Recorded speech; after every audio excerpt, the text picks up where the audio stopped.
Okay, let's start class. So let us summarize and review where we are so far in the story. So there are three major interests, forces that are pushing the United States towards war with Iran. The first is the Israel lobby. Remember that the Israel lobby is composed of both Jewish interests as well as Christian interests, right? Representing the Jewish interest is something called AIPAC. And they have a membership of about 100,000. But they're very wealthy. There are many billionaires in this group. So this group has financial power. In fact, AIPAC is considered the second most powerful lobbying organization in the United States. The first is the pensioners, okay? There's about 30 million of them. And their lobbying organization is the most powerful. But AIPAC is second. But also in the Israel lobby are the Christian Zionists, right? So for example, the organization Christians United for Israel has 7 million people in its membership. So together, the Christian Zionists and AIPAC are extremely powerful force in government. And they want a war in the Middle East in order to advance Israel's interests. Also remember that America is now addicted to empire, because empire represents easy money. All money has to be channeled through the U.S. And so there are many people in the U.S. who just basically make their money by speculating on money, okay? So for example, Wall Street. And that has made Wall Street extremely powerful right now in U.S. politics. And the third force is Saudi Arabia. Remember that in our discussion of Saudi Arabia, we learned that the major conflict in the Middle East is actually not between Israel and Iran, but between Saudi Arabia and Iran. For Israel, Iran is a security threat because it supports Hezbollah and Hamas. But for Saudi Arabia, Iran represents a threat to its very existence. Okay? So Saudi Arabia must resolve the Iran problem soon. Right? Now, how these three forces manifest themselves is through Trump. Okay? So basically, Trump is their champion. And privately, there's a man named Jared Kushner who is Trump's son-in-law. He's married to Trump's favorite daughter, Ivanka Trump, okay? And Jared Kushner happens to be very good friends with both Benjamin Netanyahu, who is the leader of Israel, as well as Mohammed bin Salman, who is the leader of Saudi Arabia. Now, Jared Kushner's father, Charles Kushner, was a very prominent sponsor of AIPAC. In fact, when Benjamin Netanyahu comes to stay in the United States, he lives with the Kushner family. So one night, Benjamin Netanyahu had to stay in Jared Kushner's bedroom, and Jared Kushner had to sleep in the basement. Okay, that's how close they are. And Jared Kushner is friendly with MBS, the leader of Saudi Arabia, so friendly that when Jared Kushner started a private equity fund, Saudi Arabia invested $2 billion. Okay? So through Jared Kushner, these three forces are able to exert influence on Trump. As we also discussed, it's very likely that Trump will become president of the United States again in November, and he will pick Nikki Haley as his VP. And that means that Nikki Haley will be the one in the Trump White House pushing for war against Iran. As we discussed, Nikki Haley makes most of her money from the Israel lobby, okay? The anti-Iran lobby. We know from the first Trump administration that these forces are able to exert tremendous influence on Trump. Okay? And the evidence is, one, Trump withdrew from the Iran nuclear deal that would have secured peace between the United States and Iran. Okay? Trump moved the United States Embassy from Tel Aviv to Jerusalem in Israel, which was a major, which caused major friction in the Middle East. Okay? We also know that Trump ignored the fact that MBS killed a journalist. Okay? So we also know that Trump has been very friendly with Saudi Arabia. We also know that Trump sponsored the Abraham Accords, which is trying to bring peace between Israel and other Arab countries and unite them against Iran. Okay? The last thing that Trump did, which is the most important, is that in January 2020, Trump ordered the assassination of General Qasem Soleimani, who is the leader of the who is the leader of the Iranian Revolutionary Guards. Okay? So from all this, we can suspect that in a second Trump term, war with Iran will be a major priority. Okay? So is this clear so far? All right. Now, we also discussed that, okay, even though there are these forces that want war with Iran, ultimately it is the U.S. military that must implement this war. And if the U.S. military refuses to go to war, then the war can't happen. So we discussed that, unfortunately, the U.S. military is very different from what it was 30 years ago. Okay? 30 years ago, the U.S. military maintained very standard military doctrine. Okay? They maintained three very important principles that all militaries must maintain in a time of war. The first is mass forces. B is avoid encirclement, right? And the third is protect supply lines.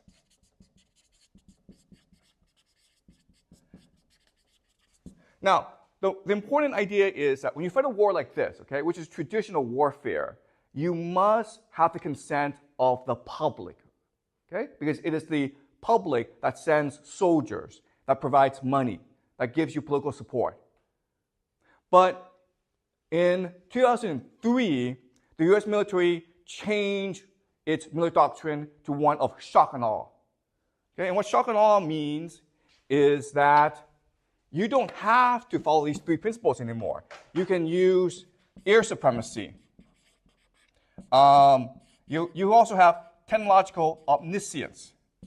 And you also have special forces.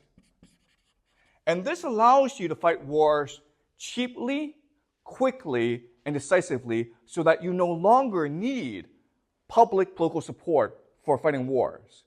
And as we also discussed, this created the idea of hubris in the American military.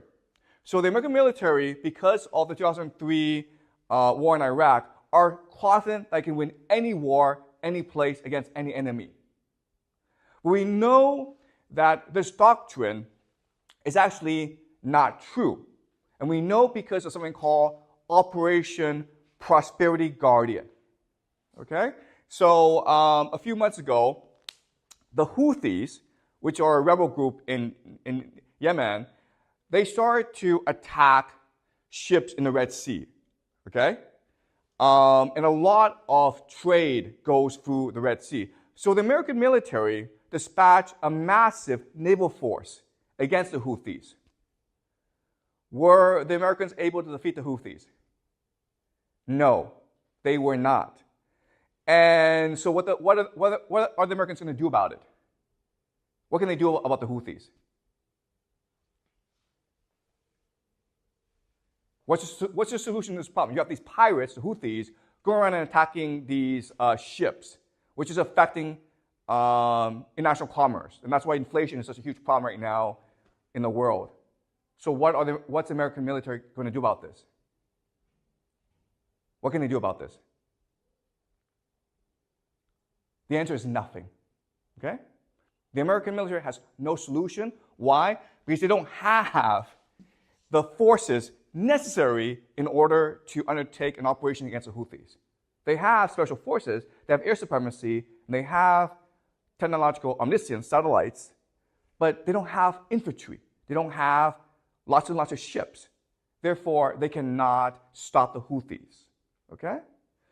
And what's really important is that Joe Biden has come out and said that, yes, we know we are losing the war in the Red Sea, and yes, we know that we cannot stop the Houthis, but we are going to continue on this path.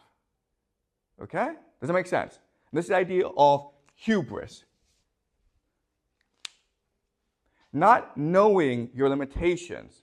And when you are faced with your limitations, you refuse to accept your limitations. Okay? And that's why when the US military is given the order to invade Iran, they'll probably go along with it because they cannot imagine the possibility that they could be defeated in Iran. Okay? And then you have the Iran Revolutionary Corps, okay? The Revolutionary Guard. And as we discussed last class, they want war with the United States because they're very angry about U.S. interference in Iran, right? So during the Shah regime, which was a brutal police state from 1953 until 1979, the Americans were the ones who were backing this police state. So there are many who are angry about this. They're also angry about the fact that the U.S. continues to protect Israel and Saudi Arabia. Okay? And they're also angry about the fact that Trump killed General Soleimani. Okay? And as we discussed, it's possible that the Revolutionary Guard Corps killed last week the president of Iran, Ibrahim Raisi, because he was preventing war. Okay? So they want war with the United States. So you see the map, right? You see the logic of this, where there are powerful forces in the United States pushing the United States towards war. You have Trump, who has basically agreed in his first term to raise or increase escalation with Iran. Within the Trump White House, there'll be Jared Kushner and Nikki Haley to push this war, both privately and publicly. The U.S. military has so much hubris that they think they can win this war, and Iran wants to provoke the United States into invading it. Okay? And the United States and Iran can have many, so Iran has many strategies in order to provoke the United States into war. Okay? Basically, the United States is looking for a reason, and Iran wants to give them a reason. And that's why I think war between the United States and Iran is very likely in the next 2 to 4 years. Okay, any questions so far? Are we clear about where we are so far before I move on? Any questions?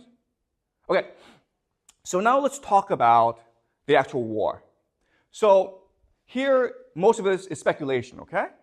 But I'm using speculation in order to help us better understand what a war would look like, okay? So let's pretend that it's March 2027, okay? And Trump goes on TV. He announces Operation Iranian Freedom, a full-scale U.S. invasion of Iran, along with Israel, Saudi Arabia as its main partners, but the United Kingdom, UK, will be involved. Australia will be involved. UAE will be involved. Poland will be involved. Okay, so you have many countries attacking Iran together. And Trump goes on TV and explains to the American public why the United States is fighting this war. Okay, and this is what Trump says. First, he says that for the past year, there have been violent protests in Iran. You have religious protests, you have political protests, you have ethnic protests. The Iranian people are sick of the Ayatollah. They are sick of the dictatorship. They want democracy. They want freedom. And in response, the Revolutionary Guard are killing thousands of protesters. Iran is on the brink of civil war. Therefore, the United States has an obligation to protect the people of Iran. Okay? The people of Iran are praying for freedom and democracy, and the United States, the world's greatest democracy, must give them democracy. Okay? So the first reason is freedom and democracy. Second, U.S. intelligence, along with Israeli intelligence, have discovered that for the past 2 years, Iran has been working very, very hard on developing a nuclear bomb. In fact, Iran is only 1 month away from having 3 nuclear bombs, so that New York City, San Francisco, and Los Angeles could all be destroyed. Okay? So to prevent this, we must strike first to stop Iran's nuclear program. Okay? Third,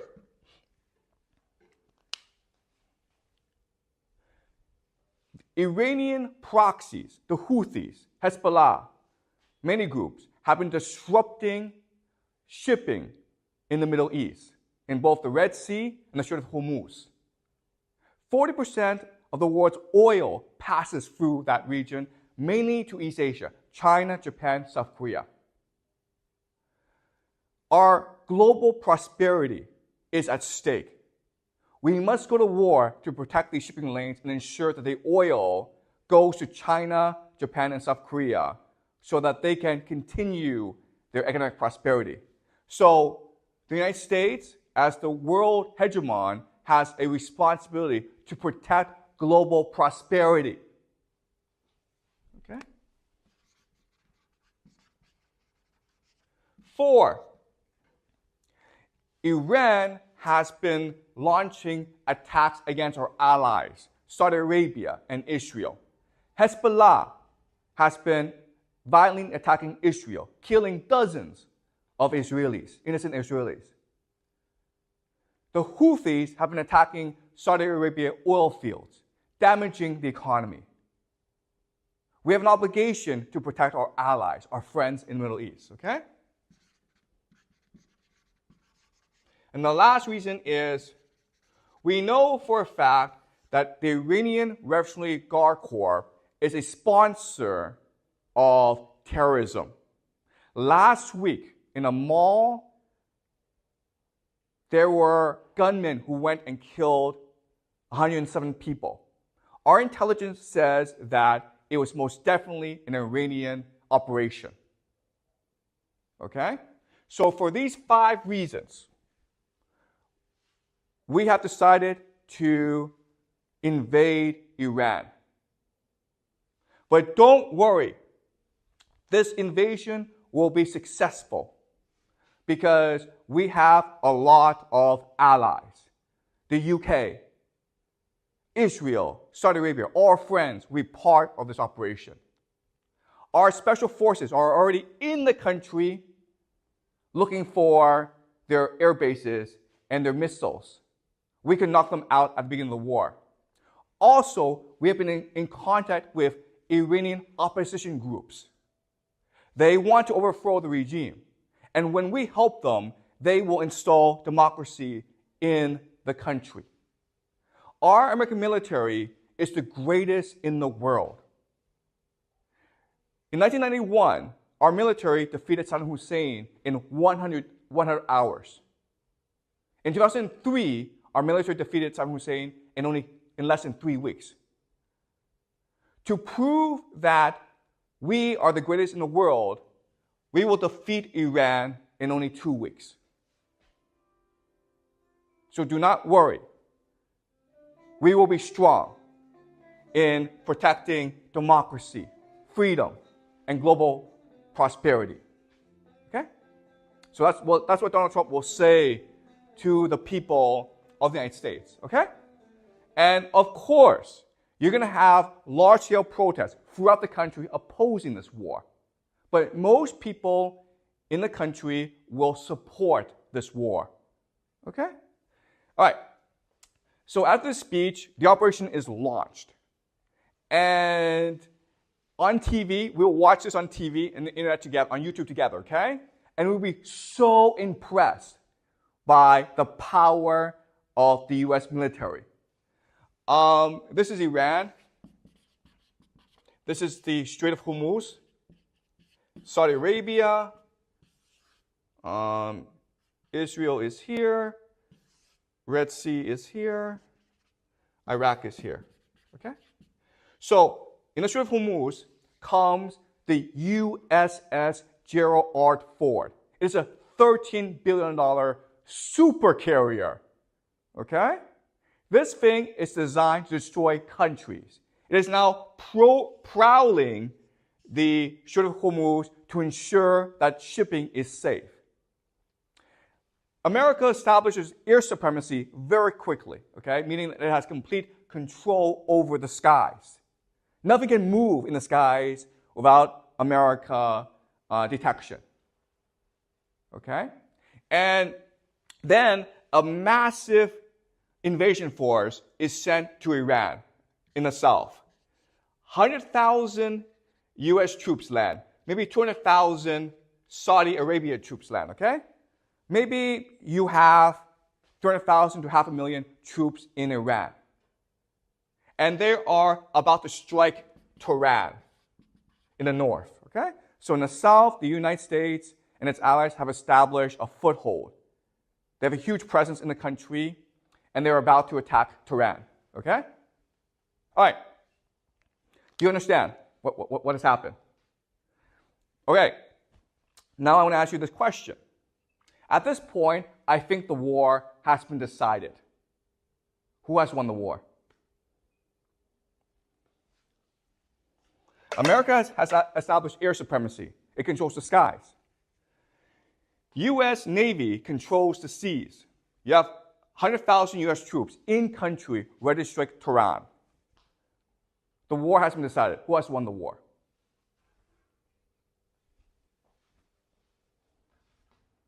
Okay, obviously this is a trick question. Obviously Iran has won the war. Why? Why? What's the problem with this plan? Okay? This is typical American doctrine, shock and awe. This is how they fight wars. But there's a problem with this plan. What is it?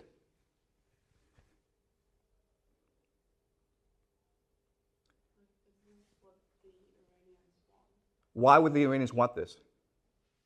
Maybe like when they occupied the South, no one was in the South. Okay, let's go back to traditional military doctrine, okay? In traditional military doctrine, you have three principles, right? Mass forces, avoid encirclement, protect supply lines, okay? These are three things you must absolutely obey if you are going to war, okay? So using traditional military doctrine, explain to me why the United States has lost the war right now. Exactly. First of all, they're encircled, okay? Do you know why? Because Iran are all mountains. It's a fortress, okay? Meaning that to get these troops into the country, you have to airdrop them, right? But guys, once you're in the country, you can't get them out of the country. You understand? Okay, so that's the first problem. They've been encircled, right? What's the second problem? They can't actually go north. Why not? Like it's too heavily defended because of all the mountains. That's right. And why else? And like it's very hard to move like tanks and equipment through mountains. Yeah, that's right, okay? So they failed to mass forces, okay? Iran is a population of 90 million people. You will need at least 3 to 4 million soldiers to even think about conquering the country.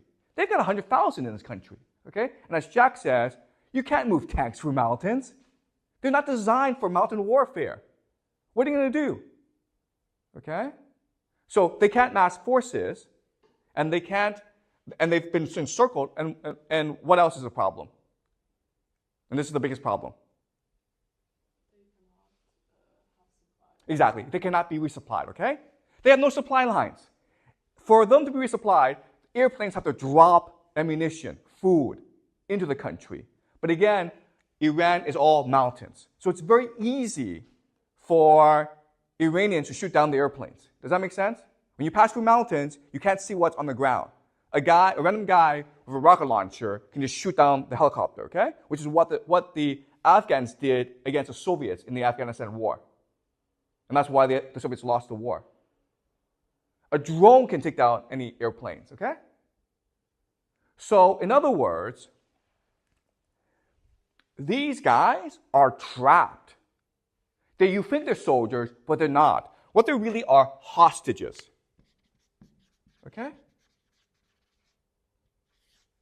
Does that make sense? You have too many people in the country, so you can't get them out of the country, but you don't have enough people to actually launch a strike against Tehran. You can't resupply them. And they've been encircled by Iranian forces. All right? Does that make sense? Okay? Okay. Now, the logic of having 100,000 US troops in the country is that once in the country, all the resistance to the regime will rise up and strike against Tehran. The Iranian army will mutiny against the country. Okay? That's the hope. Why do we think this won't happen?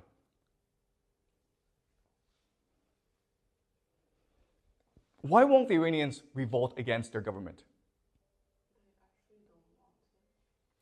Why don't they want to revolt? That's right. Okay, so Iranians hate Americans. Okay, remember that Iranians remember the Shah. From 1953 until 1979, the Shah, the American-supported Shah, was running a brutal police state. So brutal that everyone in Iran revolted against the regime. Okay, that's number one. Why else would the Iranians not support the Americans? Why? That's the first reason. Iran has a bad history with America. Why else?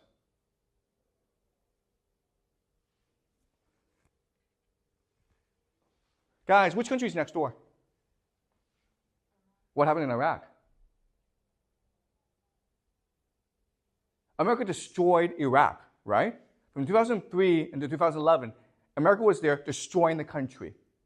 America said that it would bring freedom, democracy.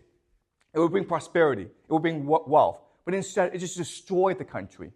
American soldiers were running into houses every night, pointing guns at children, destroying homes, and arresting men for no reason, okay? Iranians saw all this on TV. They heard about all this from neighbors, okay? So they know that if America comes, it's to destroy the country, not to bring freedom, democracy, not to bring prosperity, it's to destroy the country. That's why they're going to fight, okay? And another reason is that Iranians think that they belong to a great civilization. So they value their freedom and independence. Okay, does that make sense? They're not going to submit to a foreign conqueror. So, why else would the Iranians resist? Okay. Also religion, right? The Iranians are religious. They believe that America is Satan, and they have a duty, a religious obligation to fight Satan, okay? So for many reasons, there's just no way that Iranian people are going to stand with America. You might have a minority, but most are going to resist, okay? Okay, so does that make sense? Okay, any questions so far? Why do the Americans think that they will rise up? Okay, so that's a great question. Why would the Americans think that the Iranian people will rise up? And the answer is that they need to justify the invasion. Does that make sense? They have to have a logical explanation for why this invasion will succeed. Because one of the criticisms against them will be like, you need 4 million people to invade Iran. They don't have 4 million soldiers. They have at most 1 million soldiers, okay, total throughout the world. They have about 60,000 in the Middle East. So they can't get 1 million soldiers. So their only explanation is, okay, well, we're going to pretend that once we invade, the people of Iran will support us. Do you understand? So it's not based on truth, but it's a explanation for why the invasion will succeed. Does that make sense? Yeah, but that was like what they tell the public, but do they actually believe it? Oh, that's a great question. Okay, so that's their propaganda. But do they actually believe this? And the answer is hubris, okay? They do believe this because they have hubris. And again, it's hard because we're not in their position. But once you're in that position where you have access to nuclear weapons, when you can kill anyone in the world, when you can see everything in the world, it makes you think you're God, okay? And we remember, like last semester, we were reading the Greeks. And the Greeks believe the worst thing is hubris. Because it makes you think you're God. But you're not God. And you're going to get into a lot of trouble if you think you're God. Okay? Does that make sense? Okay. All right. Any more questions? And why do the U.S. think that Iran will use their nuclear bomb if they create one? Because many countries have nuclear bombs. Okay. So, Trump says that Iran is 1 month from developing a nuclear bomb, right? America has been saying this for the past 10 years, okay? You just Google this, and America's like, oh, Iran is only 1 month away from a nuclear bomb. They've been saying this for the past 10 years. So, do you understand? When Trump gives his speech, there's absolutely no evidence that any of this is true, okay? But this is how he will explain the invasion. Okay? All right? And chances are that even if Tehran possess a nuclear bomb, they won't use it. Why not? That gives America a reason to use its bomb. That's right. The reality is that there's only one way that America can win this war against Iran, okay? They can just nuke the country. And America will do that if it has enough, if it has a pretext, okay? So nuclear weapons is something that Iran is very afraid of, okay? So does it make sense? All right. So this becomes, so American soldiers are trapped in this country. Okay? So now the question then is, wait a minute here. Why would America do something so stupid as send 100,000 soldiers into the country for no reason and get them trapped? Okay? So that's a question. And what I want to do now is make you the argument that there are two ways that we can prove or provide evidence that this is true, okay? The first is historical analysis. Historical analysis means that are there historical examples like this? Okay? Are there historical analogs? If there are, then this could be true, okay? The second method is through game theory analysis. Why would the actors who are rational do something as stupid as trap 100,000 American soldiers in Iran? All right? So we'll first do historical analysis to find historical analogs, examples, sort of similar to this. And then we'll look at game theory to try to reason out the motivation of the actors. Okay? So let's first look at game theory. Oh, sorry. Let's first look at historical analysis. Okay. So the year is 415 BCE, okay? In Athens. Remember that we studied Thucydides, the Peloponnesian War, last semester, okay? So we will now discuss the Peloponnesian War. The year is 415 BCE.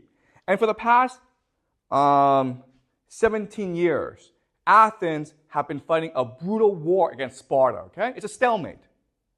And then for whatever reason, a man named Alcibiades, okay, has a suggestion. Okay, and his suggestion is to win the war against Sparta, let's go invade Sicily. And Nicias, his opponent, is like, why the hell would we want to invade Sicily? It's far away. And now the bad this is like, well, because it has a lot of money. And if we invade the country, we can take their money. Okay? And it turned out, by making this argument, the people of Athens really support this argument. Okay? Because the reason why is war was costing them a lot of money. And they become addicted to the easy money of empire. Okay? So they wanted to fight this war. So Nicias has this great idea of how to convince people not to go to war. Okay? And what he says to the people is, okay, guys, I know you want to fight this war. I know that you think this war is a good idea, but Sicily is a huge place. It has a navy. Therefore, we need a massive expedition force against Syracuse and Sicily, okay? We need at least 5,000 soldiers. That's a lot, okay?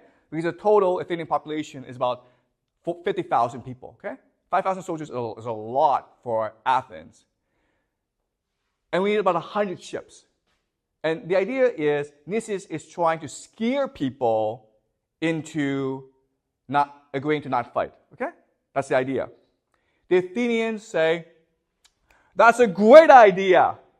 Let's send a massive force against Sicily and Syracuse so the war can be won just like that, okay? Shock and awe. So the problem, though, is that never before in its history has Athens sent a large expedition force against another power. Okay, does that make sense? When the Persians invaded, they were invading Athens. Athens didn't go invade Persia. So when you have sent a massive expedition force against another country, what is your number one problem?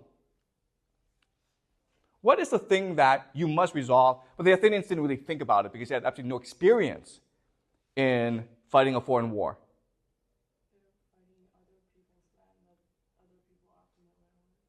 Okay, so the enemy knows the terrain better than you do, okay? But there's actually a much bigger problem than that. And it is what? How do you supply the soldiers? Okay, the biggest problem is resupply.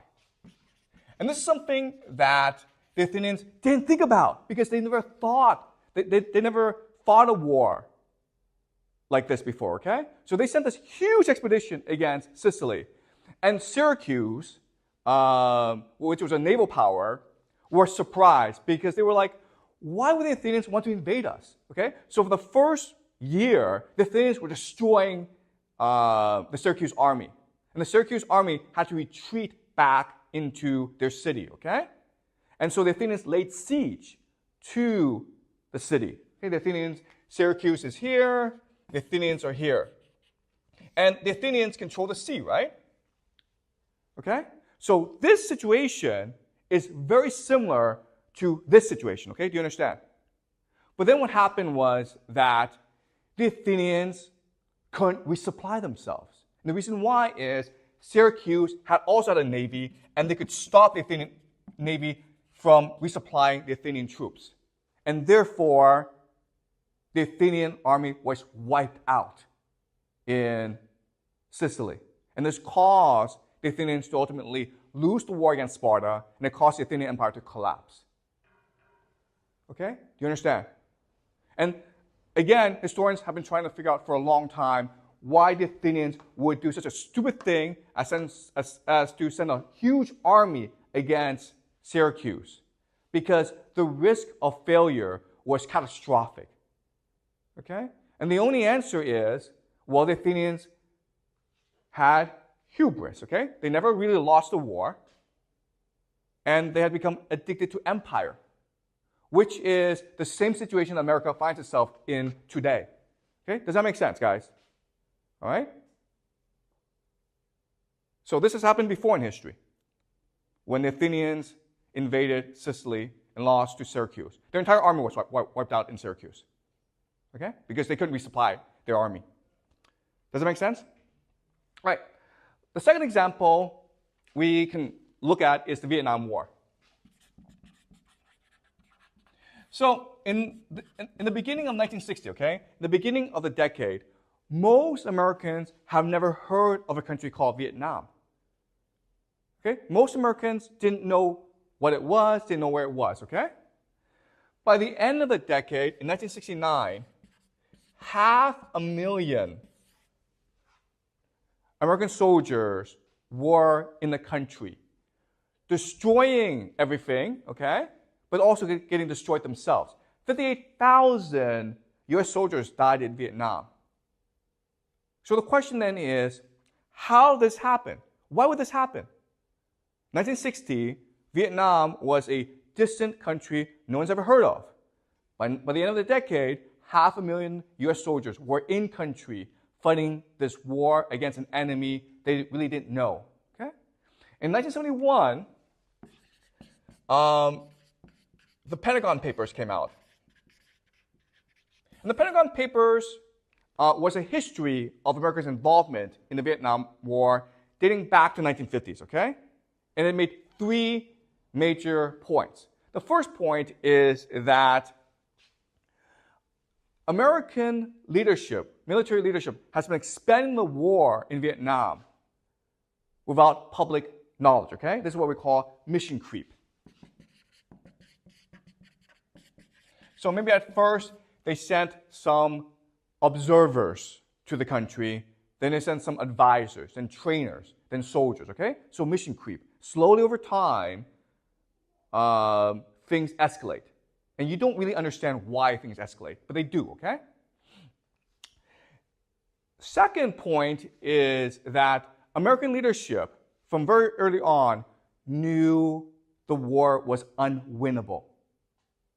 This was the greatest military in the world. They dropped more bombs in Vietnam in the 60s than all bombs were dropped in World War II, okay? And they could not win the war. And the reason why is, to win a war, you have to solve 3 problems, okay? Okay? The first problem is clear strategy, okay? What are you trying to accomplish in this country? What are your clear military objectives, okay? Second is, you must adapt to the battlefield, okay? Because all your best plans will change over the course of the battle, okay? So the adversary that is most willing to adapt to the battlefield will win, okay? And the third thing is the will to fight. So if you want to look at a war and who's most likely to win the war, you ask these 3 questions. 1, does this guy have clear military objectives that everyone understands? Because that will determine strategy, okay? Second is this guy adapting to the battlefield? And the third is this guy, does this guy still have the will to fight? If the answer is yes to all 3 questions, then the person will most likely win the war. Okay, and if you look at the Vietnam War, even though America was killing a lot of people, it killed 3 million Vietnamese during the course of the war, it was not destroying the enemy's will to fight. In fact, it was making them angrier. And therefore, more people were willing to fight the Americans. Okay? So very early on, the American political leadership knew the war could not be won. So then the question then is, why did America stay in the war? And the answer is credibility. Okay? Credibility just means they didn't want to lose face. They didn't want to be laughed at by the Chinese and by the Soviets and by the Europeans, okay? But there's actually another way to understand credibility, and it's what we call the sunk cost fallacy. Okay? Have you guys heard of the sunk cost fallacy? Okay, and the idea is never ever go into a casino. The reason why is that when you go into a casino and you start losing money, at some point you cannot leave the casino. Why not? You feel like you've lost so much, so now you have to make it back. Exactly. You want to reclaim the money you've lost, okay? You've invested so much that you cannot leave. You have to get that money back. And that's the problem with war. Eventually, you've invested so much, you cannot leave the war. And that's what happened in Vietnam. America invested so much, it it didn't want to lead the war because it did not want to admit that all this has been lost. Okay, it's what we call the sunk cost fallacy. And that's why, even though America could not win the war, it still wanted to fight the war. Okay, does that make sense? Okay, so the Vietnam War is another example, okay, that is similar to this, where America invests enough soldiers that it refuses to lead the war and admit defeat, okay? Does it make sense, guys? All right. Now, let's look at one more example. And this is the most recent example, and it's the Russian-Ukraine war. Now, as you know, in February 2022, Putin ordered a special military operation against Ukraine. Okay? And this is Ukraine. And Russia attacked from three axes. Okay? The north to take Kiev, the capital. You have the east to take Donetsk. And then you have the south from Crimea to take the south. Okay? And as we know, the north failed. Okay? The north attack failed, and the Russians had to turn back. But the east and the south were successful. Okay? Now, let's think about this. You have an extremely powerful military attacking your country, the Ukraine. If you were the Ukrainian president, if you were the Ukrainian military, there's really only one way you can fight this war and win. And what is it? Using traditional military doctrine. How must you fight this war? You guys know? Let's go back to mass forces, avoid encirclement, protect supply lines. How must you fight this war? There's only one way you can fight this war. Excuse me? How do you disrupt supply lines? There's only one way you can fight this war and win. And what is it? The enemy is attacking you, right? So what must you do? Okay, the answer is you must retreat. Okay? Why? The enemy is attacking, right? So you pull back your forces. Why would you do that? What's the logic of that? Because then they have longer supply. Exactly, okay? It's that simple, okay? You want to overextend your enemy. Ukraine is a huge country, right? And Russia didn't send out that many soldiers, maybe 160,000. That's not that many soldiers. So if you just give them space, they're going to outrun the supply lines, okay? And then when they outrun the supply lines, you can encircle them and you can disrupt their supply. And that's the only way you can win the war, okay? What did the Ukrainians do instead? That's the only way to win this war. But what did the Ukrainians do instead, which made them lose the war? Yeah, so the Ukrainians refused to give up space, okay? They refused to give up land. They want to fight the Russians for every inch of territory. And eventually, because the Russians had more forces, mass forces, they were able to push through, okay? So that's the first major mistake that Ukraine made. But then last summer, Ukraine launched something called a counteroffensive, right? So once Russia was able to take space, because Russia is a land army, it started to develop fortifications, defenses, okay? Mainly artillery. And had 3 lines of defenses. And in the summer offensive, the Ukrainian military, for whatever reason, sent tens of thousands, hundreds of thousands of soldiers against this artillery, and the Russians blew everyone up, okay? Now, here's a question. Why are the Ukrainians doing this? They've lost the war now, right? They have no more soldiers. Right now, the average age of the Ukrainian army is over 40 years old. They have guys in their 60s and 70s fighting in the military. They don't have enough manpower. The war is lost. Why would the Ukrainians do this? First of all, why would they fight for every inch of territory? And why would they launch a counteroffensive against a superior enemy? What's the problem? Okay, the first is the president Zelensky, the guy's a TV actor, okay? Which means that he doesn't think strategy, he just thinks what looks good on TV. So for the first 2 years of the war, we're watching this on TV, right? And it looked as though the Ukrainians were going to win this war, right? I remember like 2 years ago, people were saying that the Ukrainians are going to march to Moscow and overthrow Putin. People were saying that, okay? And the reason why is that Zelensky is a master of public image manipulation, okay? He was distorting reality for people through television. The problem with that, though, is it's not reality, guys, okay? The reality on the ground is very different from TV, okay? So who else is like Zelensky in this world? Trump is exactly like Zelensky, okay? Do you understand? Trump is also concerned about what looks good on TV. He's like, I must look strong. We must look as though we're winning this war. He doesn't really care about strategy, okay?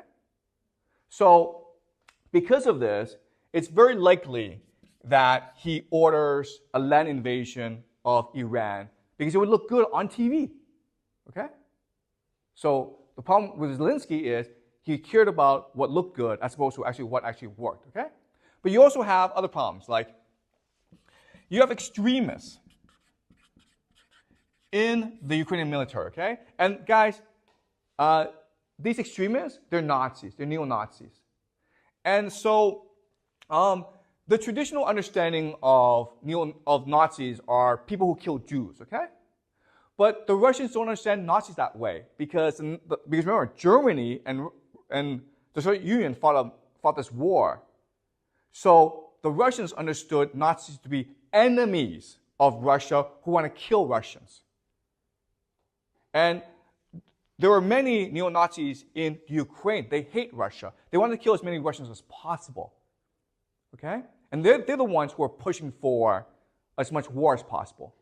Okay? So you have these extremists in the Ukrainian military. Okay? The last reason is NATO. So it's an open secret that NATO is helping the Ukrainian military against Russia. You have NATO military advisors devising strategy against Russia. Okay, so it's most likely that the summer offensive last summer was a NATO plan and not a Ukrainian plan. It's possible. We also know that NATO special forces are in the country directing missile strikes against Russian forces. Okay, which means what? If this is true, and if Ukraine loses the war, meaning that it doesn't have enough soldiers to continue to fight this war, what will NATO do? Yeah. I mean, according to what happened to Vietnam War and the Athenian expedition against Sicily, it is most likely that the most likely outcome will be that NATO sends its own troops against Russia. Okay, so Macron of France have said that we want to send French soldiers, and the British Prime Minister has said that he is considering conscription for British people. Okay, which means that young British citizens will be drafted into the army to fight Russia. All right, so these are three historical examples that are very similar to what could happen in Iran. Okay, does that make sense, guys? All right, any questions before I continue?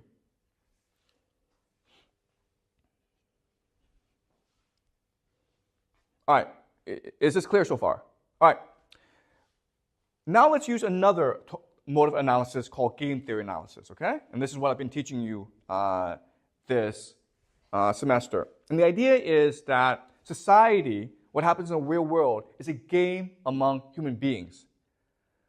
Okay, and each person is trying to play this game as to optimize the outcome for that person.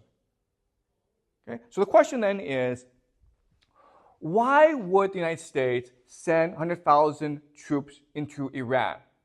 So let's look at the individual motivations of the individual players, okay? So you have the United States. What does the United States want to do?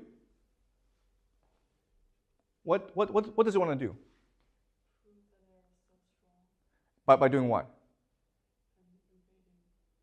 And accomplishing what? It wants to topple the regime in Tehran, right? And you can only do that through a ground invasion, okay? So the United States is trying to topple Iran. But then you also have other actors, okay? So Iran. What does Iran want to do? What does Iran want to do? Or basically the Revolutionary Guard Corps. What do they want to do? Should we? They want to kill as many Americans as possible, okay? Do you understand? They want to force an American land invasion, okay? So Iran wants to force a U.S. invasion, knowing that if the U.S. invades, it has to lose the war, okay? It will lose the war because the Revolutionary Guard can just send suicide bombers against the United States, okay? Now let's look at Israel. Okay? We know that the United States wants to topple Iran. We know that Iran wants to force a U.S. invasion to defeat the Americans, to humiliate the Americans, and exact revenge for what happened in the past. Okay? What does Israel want to do? What is Israel's optimal outcome? Do you guys know?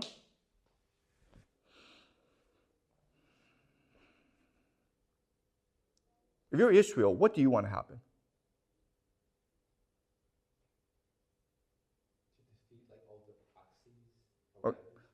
Okay, so you want Iran defeated, okay?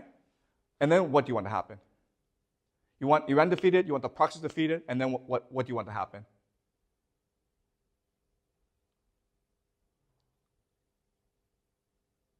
Do you want the United States to stay in the Middle East?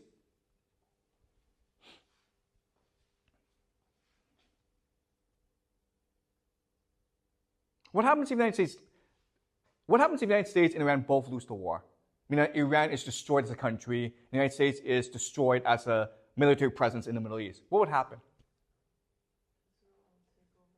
Israel becomes the top dog in the Middle East. Do you understand?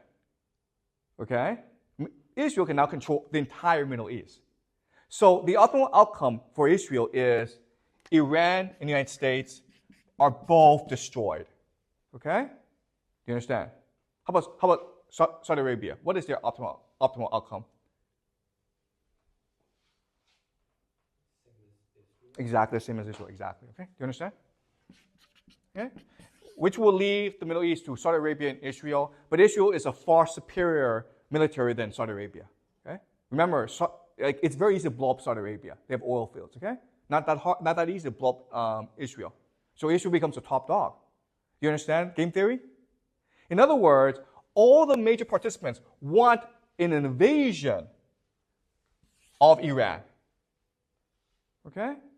But they want different outcomes.